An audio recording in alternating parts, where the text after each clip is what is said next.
Bapak Ibu yang kami muliakan.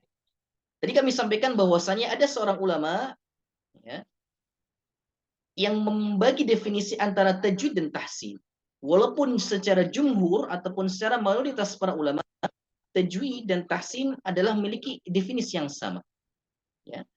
Tadi kita sampaikan bahwasannya tajwid adalah seputar makhraj, sifat, dan hukum atau ahkam. Sedangkan tahsin adalah praktiknya. Maka kesimpulan yang bisa kita ambil dari sini, tajwid membahas tentang apa itu teorinya, sedangkan tahsin membahas tentang bagaimana caranya atau bagaimana cara mempraktikkan teori tersebut. Nah, inilah kemudian menjadi pedoman atau menjadi acuan masyarakat Indonesia memahami bahwa istilah tajwid dan tahsin memiliki arti yang sedikit berbeda. Ya. Kalau Bapak Ibu melihat atau menjumpai atau mungkin pernah belajar di suatu lembaga kursus Al-Quran, ya, itu mungkin akan didapati ada kelas tahsin, ada kelas tajwid, ya. Kelas tahsin yang mungkin fokus dengan bagaimana praktiknya, kemudian kelas tajwid yang fokus bagaimana membahas hukum-hukumnya, dan ini sudah tersebar luas di masyarakat Indonesia. Dan insya Allah tidak menjadi masalah karena memang ada ulama yang mendefinisikan hal tersebut. Walaupun kalau kita bahas secara jumhur, secara mayoritas, ya, pendapat ulama bahwa tajwid, istilah tajwid dengan istilah tahsin adalah sama. Ya.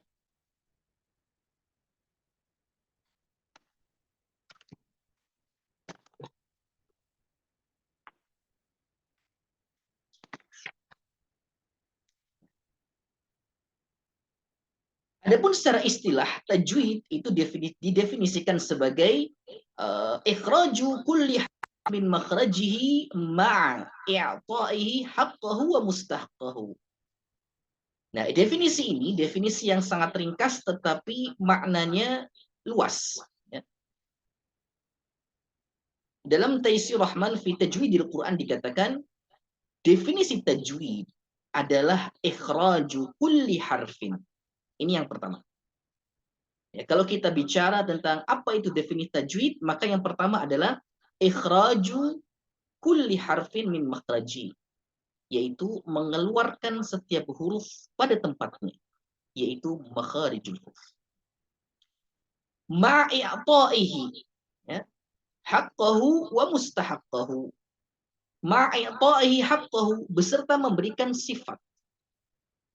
Kemarin kami sampaikan bahwa hak di sini, sifat hak di sini adalah sifat dzatiyah atau sifat yang mengiringi huruf. Ya, sifat yang mengiringi huruf. Yang ketika kita mengucapkan huruf, pasti sifat itu menempel pada huruf tersebut. Ini namanya sifat hak. Sedangkan makhraj itu lebih kepada dari mana huruf atau dari mana suara huruf ini keluar atau muncul. Dari intonasi mana suara huruf ini keluar atau muncul. Ini namanya makhraj. Sedangkan sifat hak adalah sifat huruf. Wa mustahaqqahu, dan mustahaknya. Dan mustahaknya, mustahak ini diartikan sebagai hukum-hukum yang menyertai. Jadi dikatakan bahwa definisi tajwid secara ringkas adalah 3 hal. Yang pertama makhraj, yang kedua sifat, yang ketiga mustahak, yaitu hukum tajwid. Ini adalah pendapat dari Syekh Su'ud Abdul Hamid. Ya. Beliau memberikan definisi 3 poin. Yang kemarin kita bahas bersama 3 poin ini. Yang pertama makhraj, yang kedua sifat, yang kedua mustahak. Atau makhraj, hak, dan mustahak. Hak adalah sifat dzatiyah atau sifat lazimah, sifat yang menyertai huruf tersebut. Sedangkan mustahak adalah hukum-hukum yang menyertai hukum tersebut. Ya, misalnya sifat huruf itu ada tafasyi, ya, bagaimana huruf shin itu bisa menjadi desis dan sebagainya. Mustahak itu misalnya hukum-hukum yang muncul, ya, dalam bab nun dan tanwin, ya, dalam bab mim sukun dan tanwin atau nun sukun dan tanwin dan sebagainya. Nah, ini adalah 3 poin yang disampaikan oleh salah seorang ulama atau Syekh Suud Abdul Hamid. Kemudian Imam Ibnul Jazari rahimahullahu taala ya, beliau menambahkan 2 hal. Yang awalnya 3 hal, kemudian Imam Ibnul Jazari menambahkan 2 hal. Yang dikatakan tajwid itu seperti apa? Yaitu makhraj, yaitu sifat, yaitu sifat hak dan sifat mustahab. Nah, Imam Ibnul Jazari menambahkan 2 hal. Menjadi 5 poin atau 5 hal yang menjadikan inilah yang disebut dengan definisi tajwid. Apa itu? Yang keempatnya, tadi sudah 3 ya. Yang keempatnya adalah konsisten atau istiqamah. Apa yang dimaksud dengan konsisten istiqamah? Yaitu lebih ke konsisten dalam pelafalan huruf.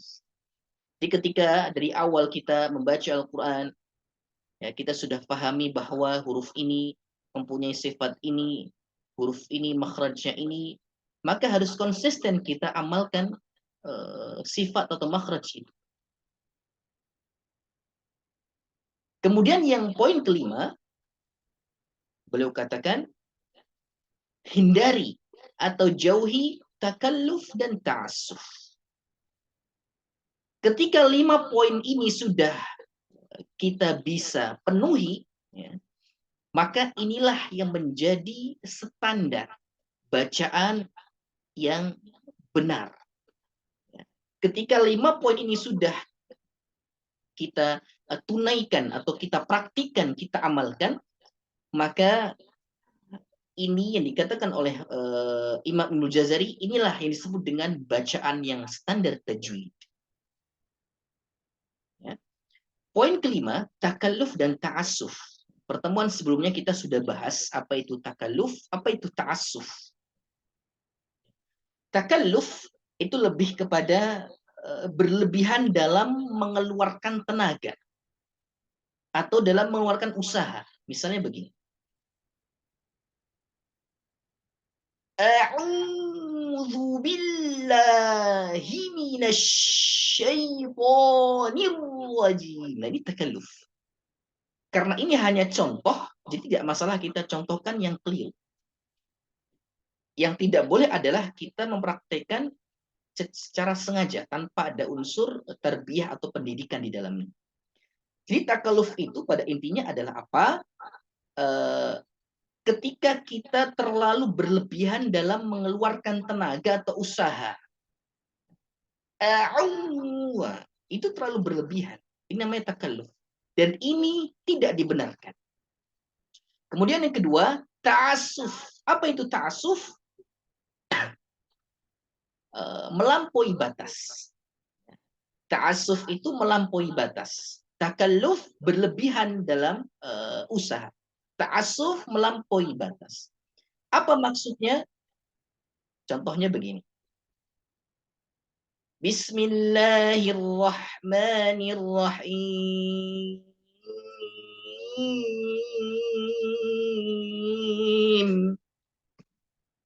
Itu sudah lebih dari 6 harokat, sudah keluar dari hukum tajwid, ya, dan sudah melampaui batas panjangnya. Nah, ini disebut dengan ta'assuf. Kalau kita sudah tidak takalluf, kita tidak ta'assuf, ya, maka insya Allah bacaan kita sudah mencapai standar tajwid. Kita sudah sesuai dengan makhraj, kita sudah sesuai dengan sifat huruf, kita sudah memahami atau sesuai dengan hukum-hukum.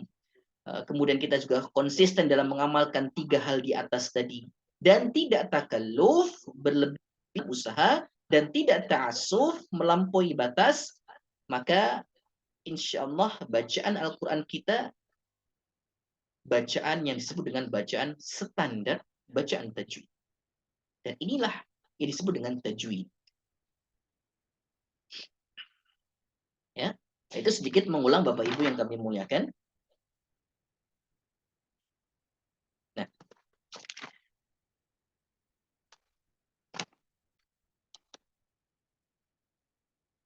kemudian disimpulkan bahwa ilmu tajwid adalah ilmun yabahathu an kaifiyati nutqil kalimati, ya, al-Qur'aniyah min haitsu ikhraji kulli harfin min makhrajihi wa i'ta'ihi haqqahu man sifatil lazimah wa mustahaqqahu min al-ahkamin nasyi'ah an tilka sifat waslan wa waqfan wa ibtidaan, ya.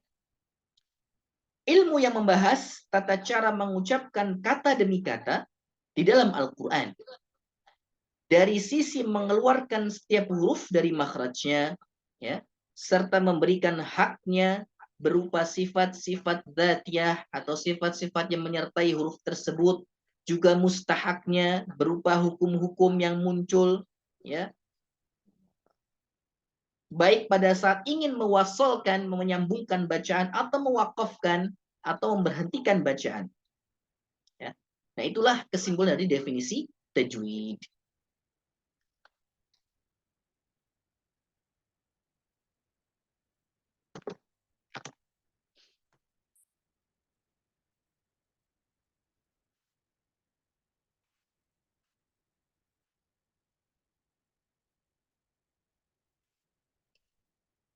Jadi terakhir, murajaah kita terakhir, kata Imam Ibnul Jazari rahimahullahu taala, maka istilah tajwid menurut para ulama adalah sebuah istilah, ya, dalam menggambarkan ketepatan saat membaca Al-Quran, membaguskan pelafalannya, serta jauh dari beragam bentuk pengucapan yang buruk.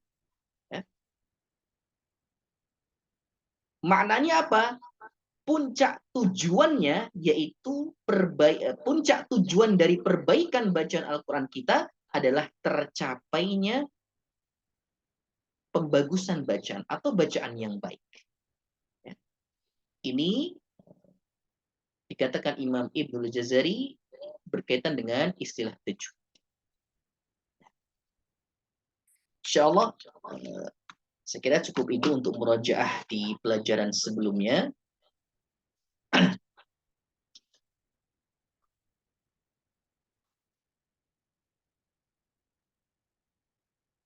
Ya.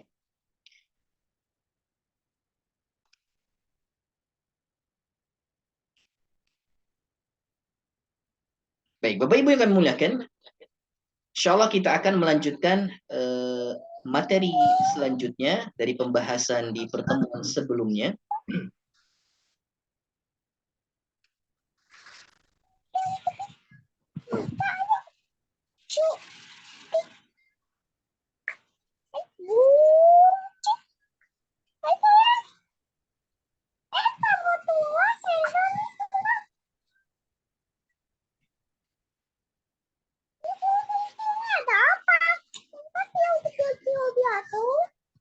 Sama-sama, Pak. Betul.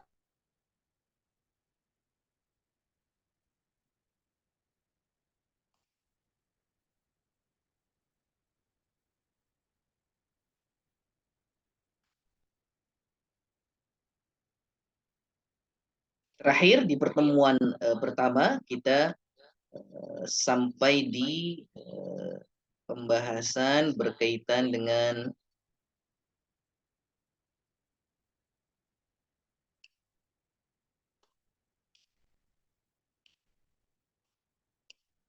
ya, kita sampai di berkaitan dengan tujuan belajar tahsin. Tujuan belajar tahsin. Sebentar.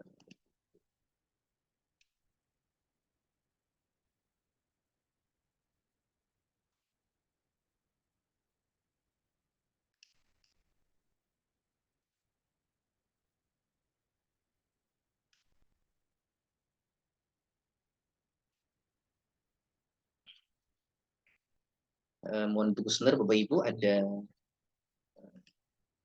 terlambatan share.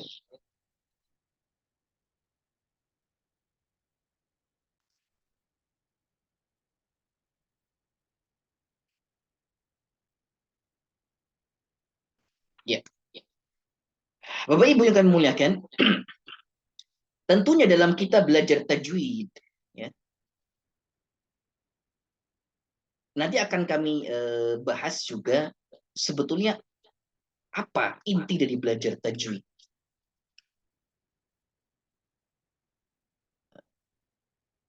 Proses share screen, Allah, apa namanya, cukup lama Bapak Ibu.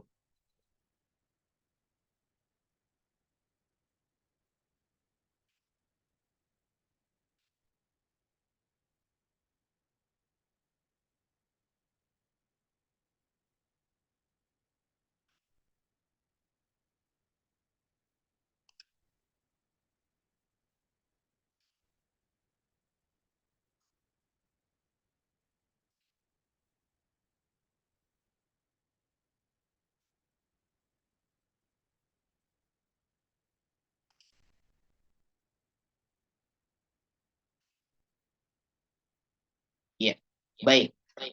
Bapak Ibu rahimani wa rahimakumullah, telah sampai kita di materi selanjutnya, yaitu berkaitan dengan tujuan belajar tajwid.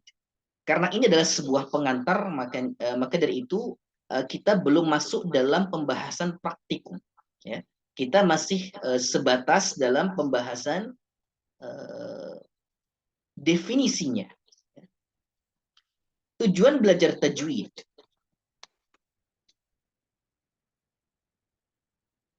Pada intinya, ketika kita belajar tajwid,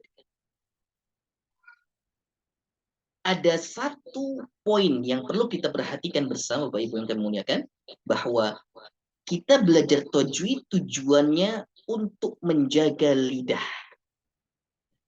Untuk menjaga lidah. Dari apa? Dari kesalahan saat membaca Al-Quran.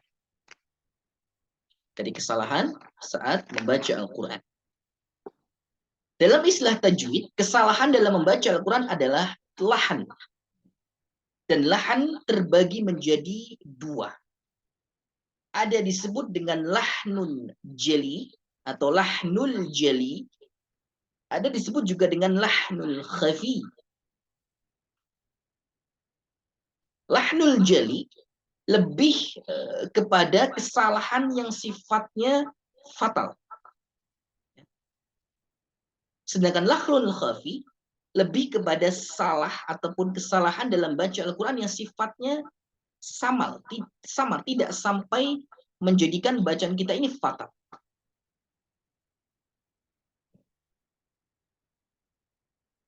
Kesalahan yang terlihat jelas. Lahnul jali adalah kesalahan yang terlihat jelas. Maksudnya apa? Orang awam pun yang tidak memahami tajwid sudah paham kalau itu adalah salah. Contoh, merubah huruf, merubah harokat, mengurangi huruf, menambah huruf. Ini disebut dengan lahnul jali. Yang seharusnya dibaca bismillah, tetapi dirubah basmalah atau busmillah. Nah, ini kesalahan yang fatal. Kenapa? Karena berubahnya harokat yang tidak pada tempatnya. Bismillah, misal, ada penambahan huruf. Dan ini fatal. Karena dalam Al-Quran tidak ada lafal demikian. Ya. Pada intinya, lahnul jali atau kesalahan yang fatal, kesalahan yang terlihat jelas, yang menjadikan kesalahan atau siapa saja yang membaca dan dikategorikan dengan kesalahan ini, maka kata para ulama dihukumi haram. Ya, kata para ulama dihukumi berdosa jika dilakukan dengan sengaja.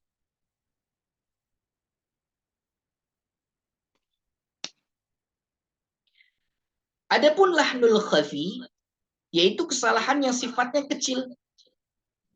Kesalahan yang sifatnya kecil dan tidak sampai menyebabkan kefatalan pada makna atau arti ayat yang kita baca. Maka dikatakan kesalahan kecil yang sifatnya samar. yang artinya hanya dapat diketahui oleh kalangan yang memiliki keahlian dalam penyempurnaan bacaan Al-Quran. Maksudnya apa? Semisal begini. Lahnul khafi diantaranya kurangnya bacaan mad, kurangnya bacaan gunnah, kurang masuknya idgham, dan sebagainya. Yang sifatnya tidak penyempurna atau tidak menjadi sempurna dan masih dalam kategori kesalahan kecil. Dan di sini, kata para ulama, tidak menjadikan berubahnya makna atau arti dalam ayat yang dibaca. Sedangkan lahnul jali, kenapa dia menjadi fatal? Karena dia dapat ataupun bisa merubah makna. Ya. Bagaimana tidak? Yang awalnya A menjadi B. Yang awalnya harusnya A, kemudian kita rubah menjadi B. Maka sudah jelas ini adalah kesalahan yang terlihat jelas. Pembahasan terkait lahnul jali dan juga lahnul khafi, insya Allah akan dibahas di kesempatan yang akan datang, ya, supaya nanti lebih bisa mendalam pembahasan.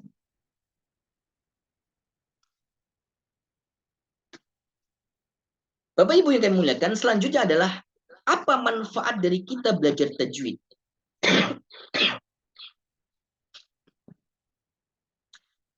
Di antaranya adalah kita bisa mengetahui sejauh mana besarnya iman seseorang terhadap Al-Quran. Bagaimana mungkin Bapak Ibu ketika kita mengaku sebagai seorang Muslim, tetapi kita tidak bisa membaca Al-Quran.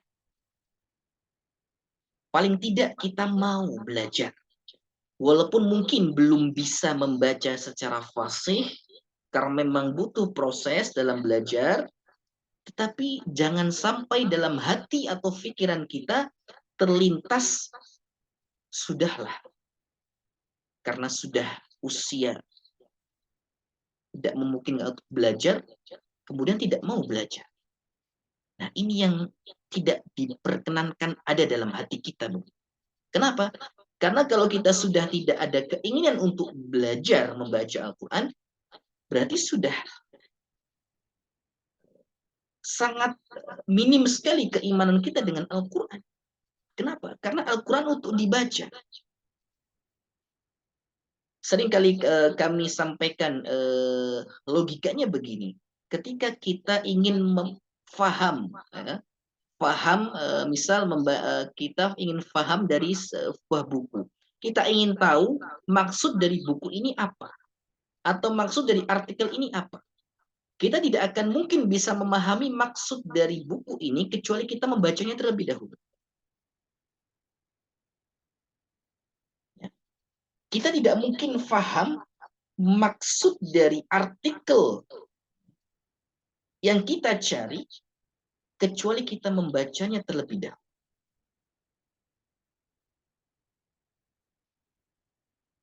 Sedangkan Al-Quran lebih dari segalanya. Karena dia adalah hudan lintas. Dia adalah petunjuk bagi manusia. Terlebih dia sebagai kitab suci umat muslim. Maka sudah seyogianya, Bapak Ibu yang kami muliakan, kita berusaha, berikhtiar untuk terus belajar bagaimana kita mengupgrade bacaan Al-Quran kita lebih baik dan semakin baik. Yang belum bisa, insya Allah selagi masih kita bisa Allah berikan nafas, maka disitulah masih ada waktu untuk kita belajar. Paling tidak ada saksi bahwa kita pernah ada keinginan untuk belajar, kemudian tersusul oleh ajal misal. Lebih baik lagi Bapak Ibu bergegas untuk mempelajari Al-Quran. Atau lebih tepatnya di awal ini mempelajari bacaan yang baik dan benar. Tidak perlu muluk-muluk dulu mempelajari tafsir Quran kalau kita tidak bisa membaca Al-Quran. Terkadang para penuntut ilmu terlalu tergesa-gesa ataupun terlalu terburu-buru dalam mempelajari sebuah ilmu, tetapi dia melupakan pokoknya. Bagaimana mungkin kita belajar tafsir Al-Quran, tapi kita tidak bisa membaca Al-Quran? Kemudian yang kedua, menjaga lidah dari lahan. Tadi yang sedikit kami sampaikan sebelumnya, yaitu menjaga lidah dari kesalahan dalam baca Al-Quran. Menjaga keaslian dan kemurnian Al-Quran, membedakan Al-Quran dengan kitab selainnya, memperkuat tadabbur ayat-ayat Al-Quran, dan mencapai kualitas dalam mempelajari Al-Quran. Bapak Ibu yang kami muliakan, inilah di antara manfaat kita belajar tajwid. Manfaatnya sebetulnya pokok. Tidak hanya kita nantinya bisa membaca dengan fasih, bisa membaca dengan sesuai dengan hukum-hukum tajwid yang ada, tetapi sebelum itu pokok manfaatnya adalah beberapa hal yang tadi kami sampaikan.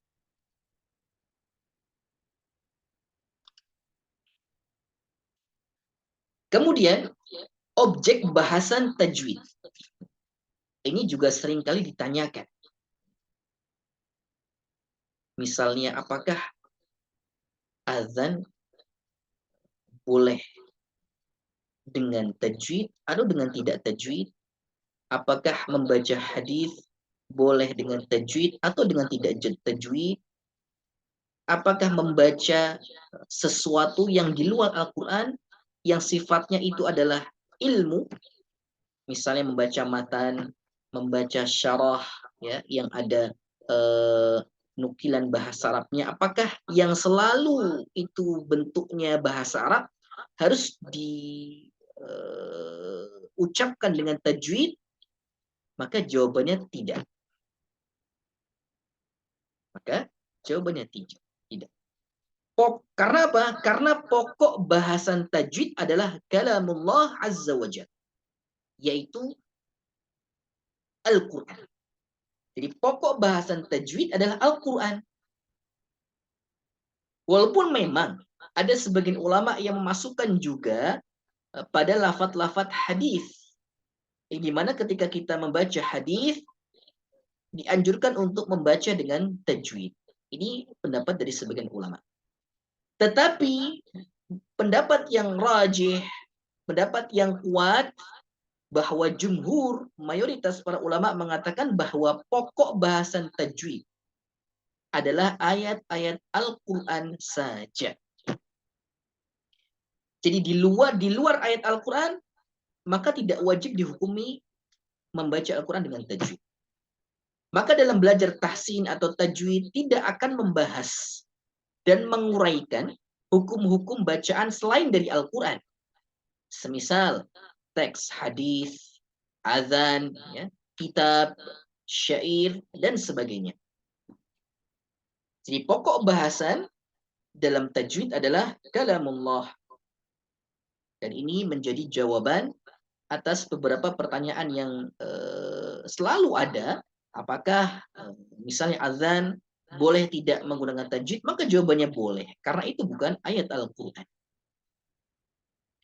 Tetapi mungkin, ya, ketika bisa diamalkan dengan tajwid, itu jauh lebih baik.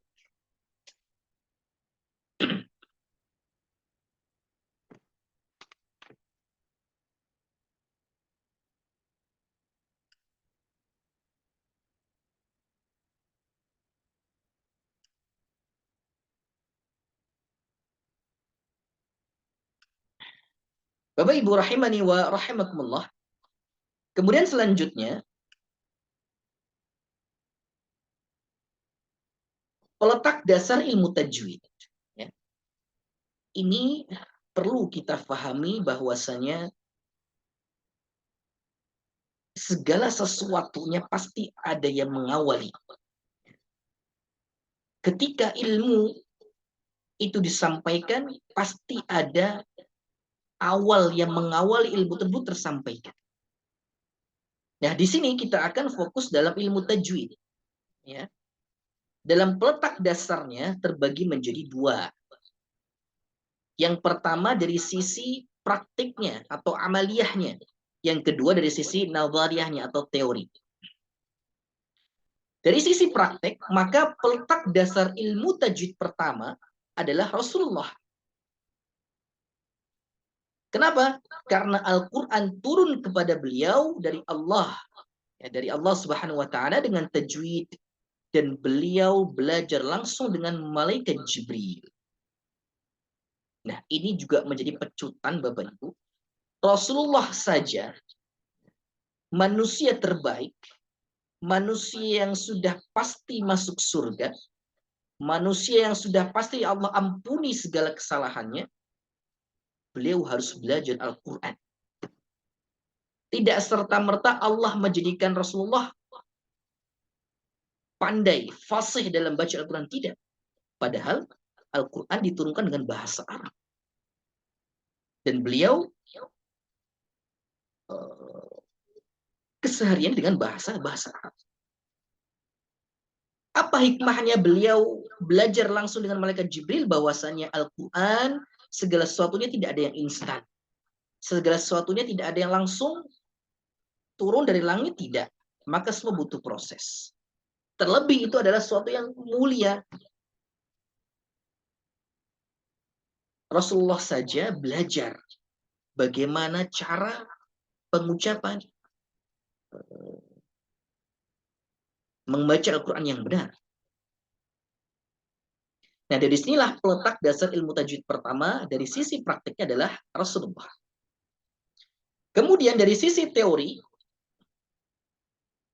ada perbedaan pendapat di antara para ulama siapa yang pertama kali meletakkan dasar-dasar ilmu tajwid ini. Di antaranya yang terbanyak memberikan pendapat, ada 3 nama ulama yang awal-awal dalam meletakkan dasar-dasar ilmu tajwid. Di antaranya Abul Aswad Ad-Du'ali, Abu Ubaid Al-Qasim bin Salam, kemudian Al-Khalil bin Ahmad Al-Farahidi. Adapun ulama yang pertama kali membahas kaidah pelafalan Al-Quran secara khusus. Jadi di awal, yang tadi di awal 3 nama tadi, itu nama-nama para ulama yang pertama kali meletakkan dasarnya. Sedangkan yang membahas kaidahnya, ya, yang membahas kaidah-kaidahnya secara khusus itu Al-Khaqqani atau Abu Muzahim Musa ibn Ubaidillah Al-Khaqqani.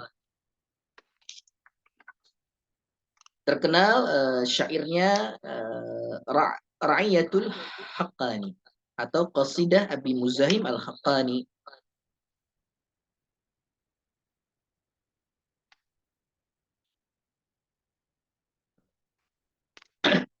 Nah, itulah pengertian dari peletak dasar ilmu tajwid dari sisi praktek dan juga dari sisi teorinya.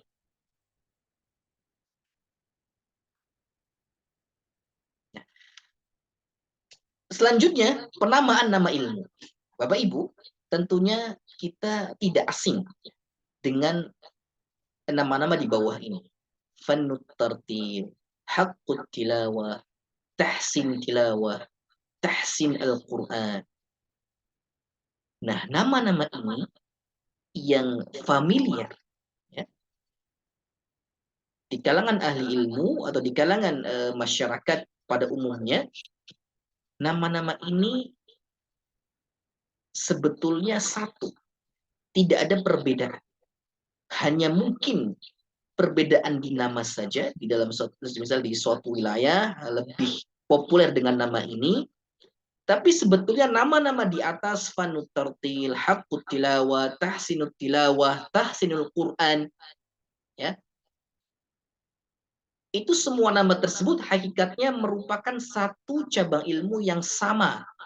Fokusnya pada kefasihan lisan atau fasahatul lisan. Ya. Jadi pandainya sama. Ilmu tajwid, ia juga disebut dengan fanut tartil, juga haqqut tilawah, juga tahsinut tilawah, tahsinul Quran, ya, semua itu juga ilmu tajwid. Hanya berbeda penamaan saja.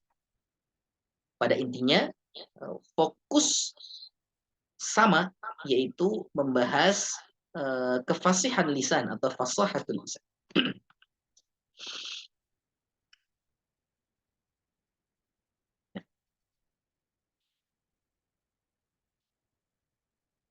Kemudian selanjutnya, penyandaran ilmu.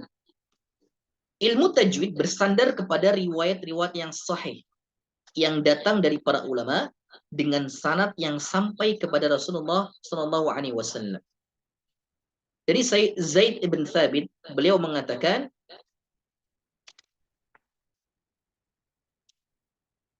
al-qira'atu sunnatun muttaba'atun. Ya. Al-qira'atu sunnatun muttaba'atun. Bacaan Al-Quran itu merupakan sunnah yang mesti diikuti.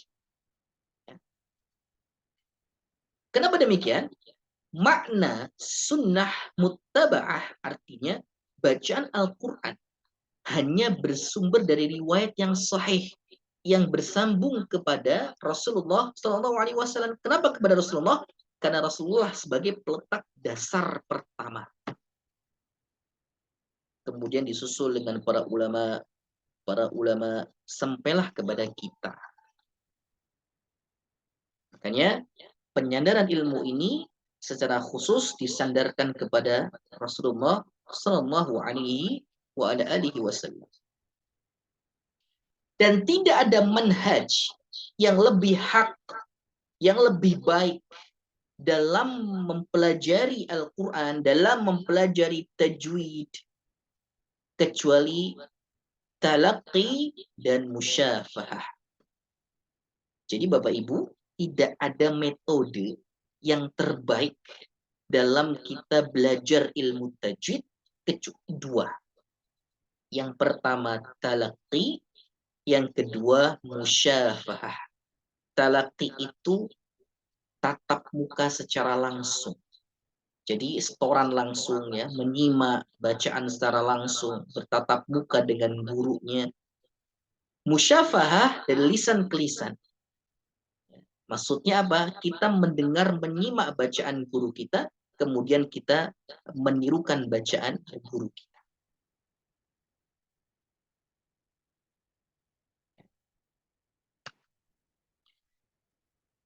Maka inti dari belajar tajwid, agar belajar tajwid kita sukses dan maksimal, maka harus menggunakan metode dari dua metode ini. Bisa talaqi secara langsung atau musyafahah. Ya. Seperti ini masuk dalam kategori musyafahah. Karena dari lisan ke lisan, tidak langsung berhadapan dan tidak langsung mendengar secara langsung. Kalau talaqi itu secara langsung, ya, duduk dalam satu majelis dengan guru kita, kemudian kita setoran, dan guru kita menyimak dan membenarkan bacaan kita.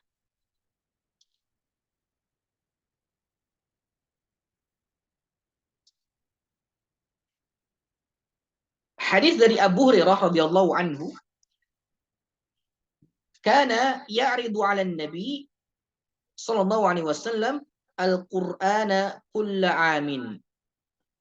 Jibril alaihi salatu wassalam biasa mengajarkan Al-Quran kepada Nabi. Nah, ini sebagai dalil bahwasanya pembelajaran terbaik dalam belajar tajwid adalah talaqi, yaitu datang langsung, berhadapan langsung, dan setoran secara langsung. Sebagaimana dicontohkan oleh Nabi SAW, beliau belajar langsung dengan malaikat Jibril alaihissalam.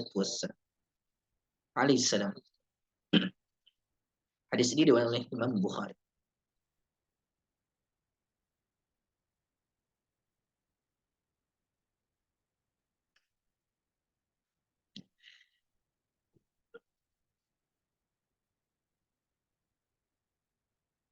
Dari apa-apa yang sebelumnya kita bahas atau dari materi-materi yang sebelumnya sudah kita bahas, Bapak Ibu yang kami muliakan, apa kaitannya dengan tema belajar tajwid semudah tersenyum? Apa kaitannya? Yaitu ketika kita bisa memahami ilmu, definisi ilmu, ilmu yang akan kita pelajari dan kita sudah paham definisinya, kita paham pengertiannya, kita paham nilai-nilai yang ada di dalamnya, maka insya Allah dengan itu kita akan bisa jauh lebih mudah dalam belajar tajwid. Makanya kenapa semudah tersenyum. Karena belajar tajwid tidak boleh merengut. Merengut niku cemberut. Belajar tajwid tidak boleh mudah bosan. Harus dengan tersenyum. Kenapa? Karena kita sudah belajar definisinya, maka otomatis nanti selanjutnya akan lebih mudah untuk mempelajari praktiknya. Nah, 3 kata kunci penting dalam memahami apa itu tajwid. Dari semua hal yang sudah tadi kita bahas, kita ambil kesimpulan bahwa tajwid itu adalah tashih, tahsin, dan tazyin. Apa itu tashih?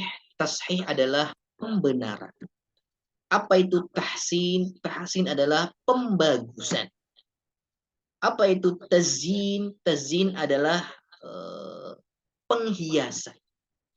Maksudnya apa? Tashih, kita belajar bagaimana membenarkan bacaan kita. Tahsin, kita lebih memperbagus bacaan kita setelah kita tahu ternyata yang benar itu seperti ini. Kemudian terakhir tazyin. Nah, ini jangan sampai kita lupakan, yaitu memperindah bacaan Al-Quran kita. Setelah kita membenarkan, yaitu tashih, kemudian kita lebih memperbagus, tahsin atau tajdid, diperbaharui, kemudian terakhir tazyin. Kita berusaha untuk menghiasi bacaan kita agar lebih indah. Inilah disebut dengan tajwid. Ringkasannya seperti itu. Kalau panjangnya, ya tadi yang sebelumnya beberapa slide yang sudah kita bahas bersama. Nah, sebelum kita melanjutkan, Bapak Ibu yang kami muliakan, berkaitan dengan tazyin, yaitu memperindah bacaan. Mungkin ada atau lebih banyak ada pertanyaan, atau sering kali kita mendengar pertanyaan-pertanyaan berkaitan dengan irama dalam baca Al-Quran. Apakah boleh dengan irama seperti ini? Apakah boleh dengan nada irama seperti ini dalam baca Al-Quran? Pada intinya begini Bapak Ibu yang kami muliakan. Dalam ilmu tajwid tidak ada pembahasan berkaitan dengan maqamat. Apa itu maqamat? Maqamat adalah ilmu tentang irama. Irama bacaan Al-Quran. Itu disebut dengan maqamat musiqiyah. Kalau panjang. Maqamat itu tidak ada dalam ilmu tajwid. Ya. Maqamat itu tidak ada dalam ilmu tajwid. Mungkin Bapak Ibu pernah mendengar ada lagam ya, irama bacaan Quran seperti sika, nahawan, bayati, hijaz, jiharka, dan sebagainya. Itu tidak ada dalam pembahasan ilmu tajwid. Maksudnya apa? Itu dalam pembahasan ilmu tersendiri. Tidak ada dalam pembahasan ilmu qiraat. Tidak ada dalam pembahasan ilmu tajwid. Dan riwayat-riwayat ini, ya, riwayat-riwayat irama ini itu bukan bersumber dari Nabi Shallallahu Alaihi Wasallam. Jadi kita tidak wajib untuk mempelajari itu. Bahkan sebetulnya tidak perlu bersusah payah untuk mempelajari ilmu maqamat atau tangga-tangga nada yang familiar di Indonesia. bukan berarti kita larang. Bukan, Bapak Ibu. Harus diperjelas di sini. Kalau kita bicara tajwid, maka dalam ilmu tajwid tidak ada ilmu maqamat. Sebagaimana dikatakan beberapa ulama, Syekh Aiman Rusdi Suwaid, salah seorang ulama qiraat abad ini, beliau mengatakan, beliau berpendapat bahwa haram mempelajari atau menggunakan maqamat dalam membaca Al-Quran, menggunakan tangga nada yang sering kita dengar meliuk-liuk, ya, sering kita dengar meliuk-meliuk, itu disebut dengan maqamat musiqiyah atau tangga nada. Jadi menurut Syekh Rusdi Suwaid, beliau tidak memperkenankan. Namun menurut jumhur ulama bahwa belajar maqamat atau ilmu tentang irama tangga nada bacaan Al-Quran adalah dibolehkan, tetapi masuk dalam kategori takalluf dan ta'assuf, yaitu berlebih-lebihan. Maksud tazyin di sini adalah apa? Kita memperindah bacaan Al-Quran kita sewajarnya, semampunya suara yang kita miliki. Tidak perlu diliuk-liuk terlalu berlebihan. Dikhawatirkan masuk dalam kategori takalluf atau ta'assuf. Ya, takalluf itu berlebihan dalam usaha, ta'assuf itu melampaui batas. Bapak Ibu yang kami muliakan, terakhir kutipan dari Imam Ibnul Jazari menutup majelis kita malam hari ini. Beliau mengatakan, aku tidak mengetahui sebab untuk meraih kesempurnaan itqan, kesempurnaan kompetensi dan tajwid, serta mencapai puncaknya tashih dan tasydid yang semisal dengan riyadhatul lisan. Apa maksud beliau dalam kalimat ini? Maksud Imam Ibnul Jazari beliau adalah apa? Bahwa tidak ada lagi cara untuk mencapai derajat bacaan yang sesuai dengan tajwid kecuali dengan riyadhatul lisan. Riyadhah, terus melatih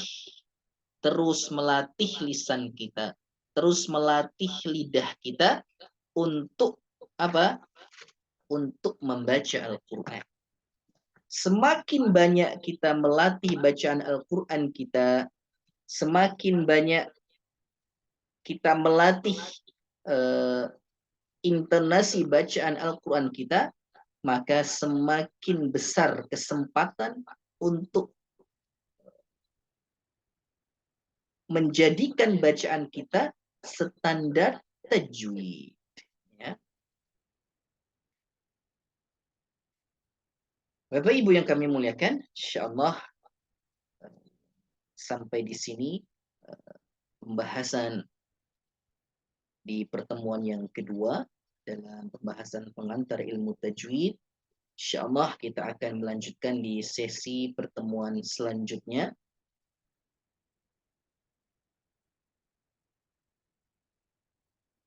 Semoga apa yang disampaikan, apa yang kita pelajari bersama menjadi ilmu yang manfaat, menjadi ilmu yang bisa dipraktekkan sehari-hari, menjadi ilmu yang bisa mengantarkan kita untuk terus belajar dan belajar, sehingga yang menjadi tujuan kita bisa tercapai. Allahumma anfa'na bima 'allamtana wa 'allimna ma yanfa'una wa zidna ilma. Demikian Bapak Ibu, mohon maaf atas segala khilaf. Setelah kami tutup, nanti kami buka sesi tanya jawab. Semoga Allah mudahkan kita dalam belajar Al-Quran. Jazakumullahu khairan katsira atas kehadiran Bapak Ibu sekalian. Wa akhiru da'wana anil hamdulillahi rabbil alamin. Subhanakallahumma wa bihamdika asyhadu an la ilaha illa anta astaghfiruka wa atubu ilaik. Assalamualaikum warahmatullahi wabarakatuh.